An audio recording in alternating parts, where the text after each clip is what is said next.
Bonjour à tous.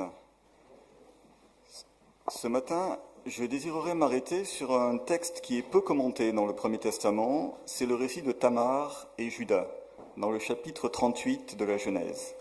Mais avant cette prédication, je vous invite à une prière d'introduction. Seigneur notre Dieu, nous te demandons ton esprit pour que tu ouvres nos cœurs, nos intelligences, et que tu nous fasses comprendre ta révélation. Amen. Le récit de Tamar et Juda qui nous intéresse aujourd'hui est un genre littéraire que l'on peut qualifier de narratif. Ce sont d'ailleurs une large partie des textes bibliques. Dans le livre de la Genèse, le récit de Tamar et Juda se situe juste après le célèbre récit de Joseph et ses frères, en Genèse 37. Donc l'histoire de Tamar et Juda est donc un récit intercalé dans l'histoire de Joseph. Le chapitre 39, reprenant l'histoire de Joseph et ses frères avec l'épisode de Potiphar. Ce texte de Genèse 38 est donc moins connu que Genèse 37, sûrement car son récit narratif n'a pas un final, en happy end, bien que ces deux récits puissent avoir des points communs, des objectifs de convergence, nous y reviendrons. On pense que ce texte de Genèse 38 a été rédigé dans un milieu rural, loin des cours royales, loin des palais. On le voit d'ailleurs avec ce détail sur une fête pastorale. Il y a un récit d'une tonte de moutons, nous y reviendrons aussi. Alors je ne ferai pas la lecture complète du chapitre 38 qui comporte quand même 30 versets. Je résumerai le début et la fin. Les versets 11 à 26 étant l'accroche centrale du texte, je lirai uniquement ces versets-là.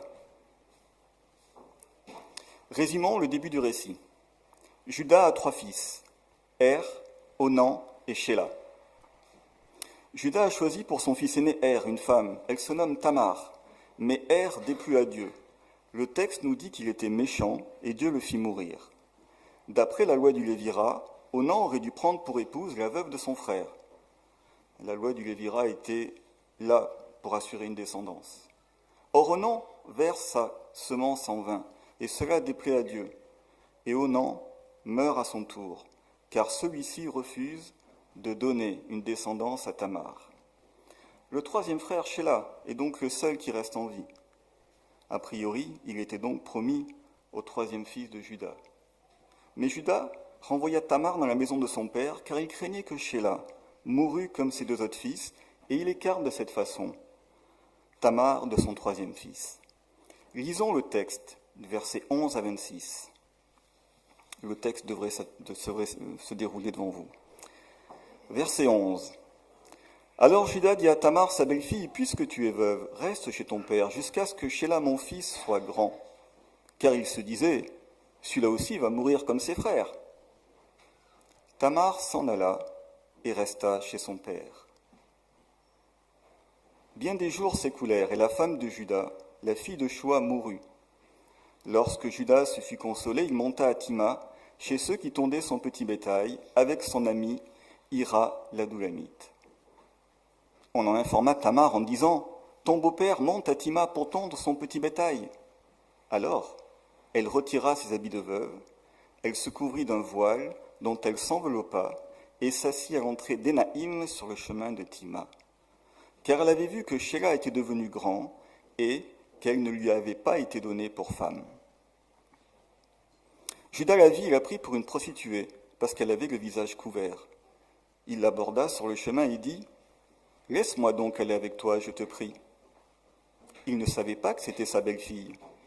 Elle dit « Que vas-tu me donner pour aller avec moi ?» Il répondit « Je t'enverrai un chevreau. » Elle dit « Alors donne-moi un gage jusqu'à ce que tu l'envoies. » Il répondit « Quel gage donnerai-je » Elle dit « Ton seau, ton cordon et le bâton que tu as à la main. » Il les lui donna. Puis, il alla avec elle et elle fut enceinte de lui. Elle s'en alla, elle retira son voile et remit ses habits de veuve. Juda envoya son ami l'Adoulamite chez la femme pour lui apporter le chevreau et reprendre le gage, mais il ne la trouva pas. Il demanda aux hommes du lieu « Où est cette prostituée sacrée qui se tenait à Naïm sur le chemin ?» Ils répondirent il n'y a jamais eu ici de prostituée sacrée.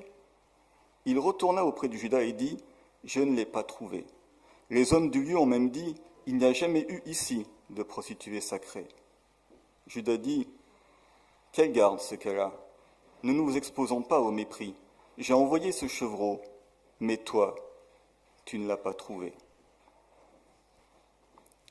Environ 3 mois après, on vint dire à Judas, Tamar, ta belle-fille, s'est prostituée. Elle est même enceinte de sa prostitution.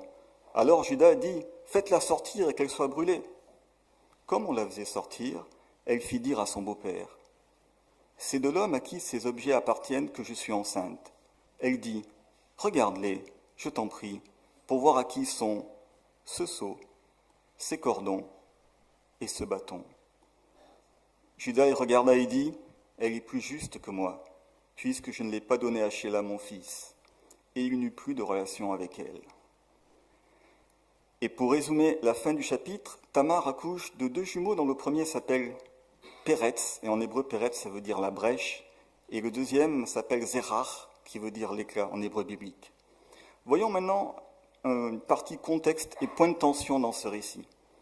Tamar, dans ce récit, peut être considérée comme une femme isolée, auquel on lui refuse une descendance, et cela de manière répétée.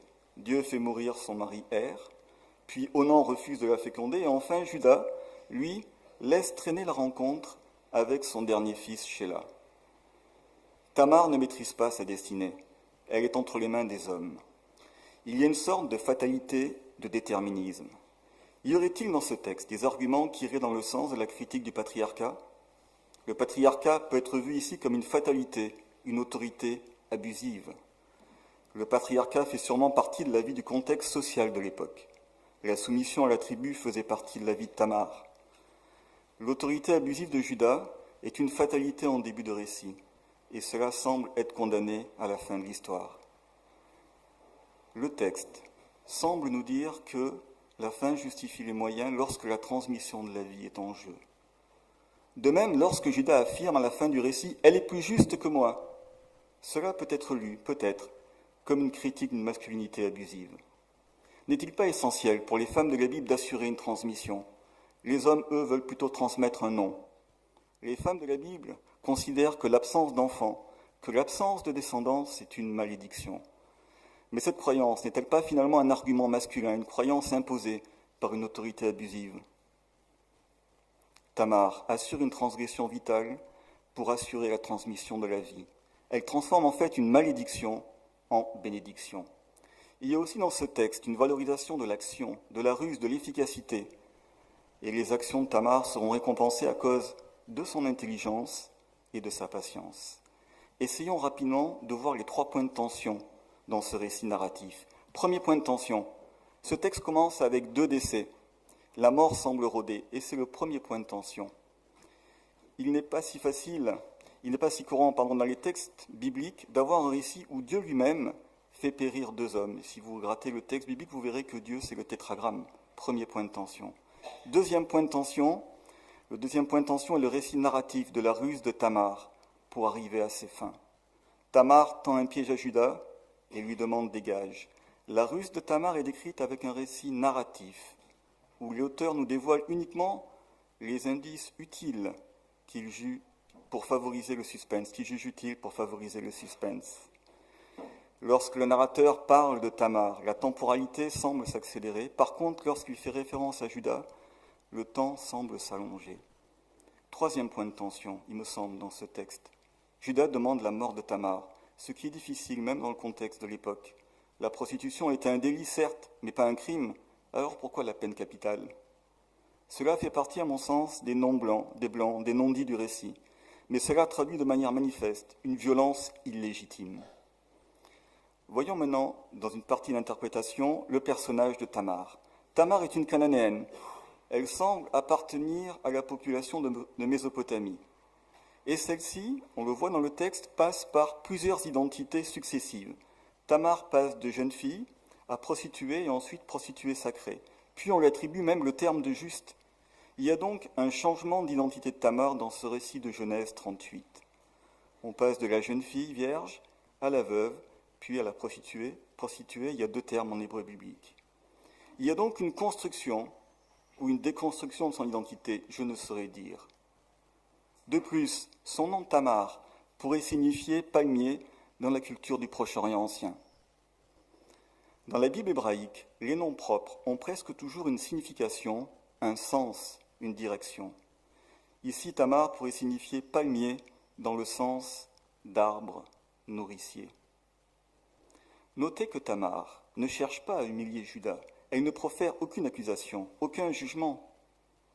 Elle ne dénonce même pas Juda publiquement, mais lui pose une question. Reconnais-tu cela?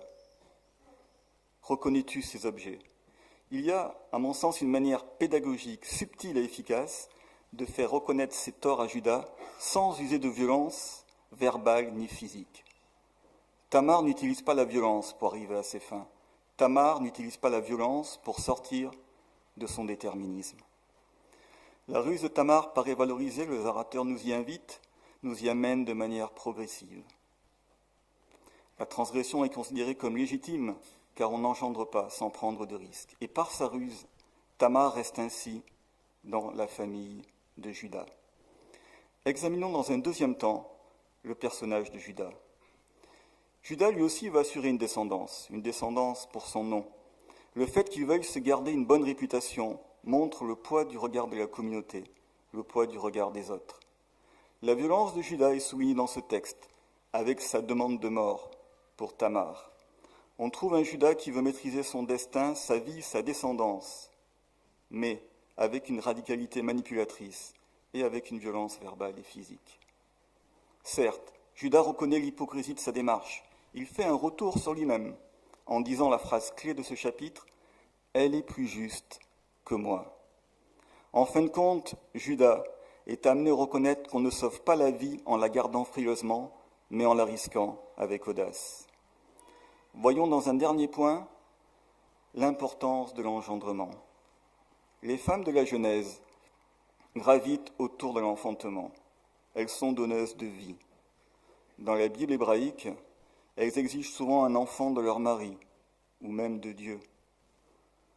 Pourquoi est-elle plus juste que Juda? Est-elle plus juste même dans sa ruse? Tamar agit dans un objectif louable, c'est-à-dire avoir une descendance. Tamar ne ruse pas pour le plaisir ou pour humilier Juda.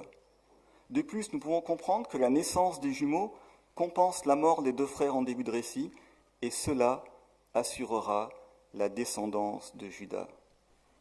Car ces noms évoquent chacun à leur manière que la vie l'emporte finalement. Péretz parle de percée, de débordement, tandis que Zérach connote le rayonnement, connote l'éclat du soleil à son lever.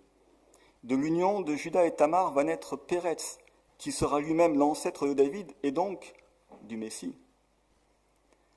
Cette perspective messianique est affirmée aussi dans l'interprétation des gages donnés par Tamar, par Juda. Le sceau et le bâton sont vus comme des signes de royauté. Pour la tradition hébraïque, l'importance du geste de Tamar vient de ce qu'elle arrive envers et contre tout à assurer la continuité de la descendance de Juda et donc à préparer la venue du Messie. Notez qu'elle fait partie des 4 seules femmes qui sont citées dans la généalogie de Jésus, dans le Nouveau Testament, dans l'évangile de Matthieu.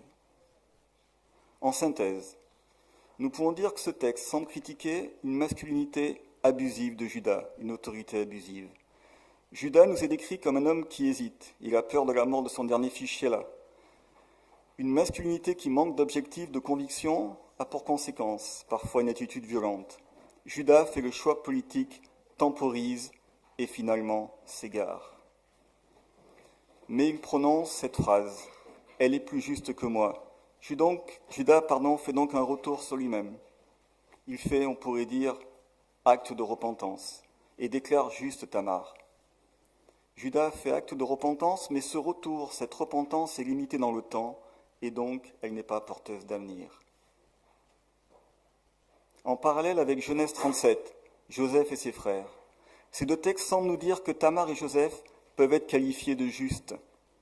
Joseph sauvera son père et ses frères et permettra la naissance et la croissance du peuple d'Israël. Tamar permettra la naissance du Messie à travers l'engendrement de Péretz. Ce qui est essentiel dans ce récit de Tamar et Juda est que la descendance est assurée malgré les circonstances de la vie. A priori, il fallait que Tamar risque sa vie pour pouvoir donner la vie, donner une descendance. Finalement, Tamar est plus juste que Juda, car elle choisit la vie. Ce texte permet-il aujourd'hui de trouver des points d'accroche, des accroches qui nous mettent en marche dans nos vies? Il s'agit pour nous ce matin de faire une lecture existentielle de ce texte, c'est-à-dire d'actualiser la compréhension de ce texte pour qu'il continue, génération après génération, à nous parler. À travers ce texte, nous pouvons lire que malgré les circonstances qui sont le mal, la violence, l'absence d'enfantement, Dieu peut transformer ses épreuves, nos épreuves peut-être, en chemin de vie. Alors ce matin, si nous nous sentons enfermés dans nos déterminismes, dans nos obscurités, laissons Dieu ouvrir des brèches, des ouvertures, des percées, des chemins de vie, des péretz. Et je vous laisse ce mot biblique en hébreu biblique, juste pour regarder le petit côté artistique, avec son jeu de voyelles et de consonnes, et les voyelles sont au-dessous, ce sont les petits points. En conclusion, Tamar la juste fait le choix de la vie, même si cela a un prix. Ce texte souligne que Tamar dépasse le déterminisme, le destin patriarcal, l'abus d'autorité. Dieu lui fait une grâce de trouver une brèche, une ouverture dans le déterminisme de sa vie. Le choix de la vie est toujours possible pour nous dans nos existences, malgré nos failles, nos souffrances et nos erreurs. Le Dieu de la Bible est un Dieu qui nous promet la vie en abondance. Ce verset de Jérémie l'exprime de manière forte. « Car moi, je sais les projets que je projette pour vous, oracle du Seigneur, projets de prospérité, non de malheur, pour vous donner un avenir et une espérance. » Alors, malgré la distance culturelle, linguistique et temporelle de ce récit, ce texte nous invite peut-être ce matin à 2 points d'accroche. Sortons de nos déterminismes en faisant le choix de la vie. Choisissons l'intelligence couplée à la patience plutôt que la violence. Amen.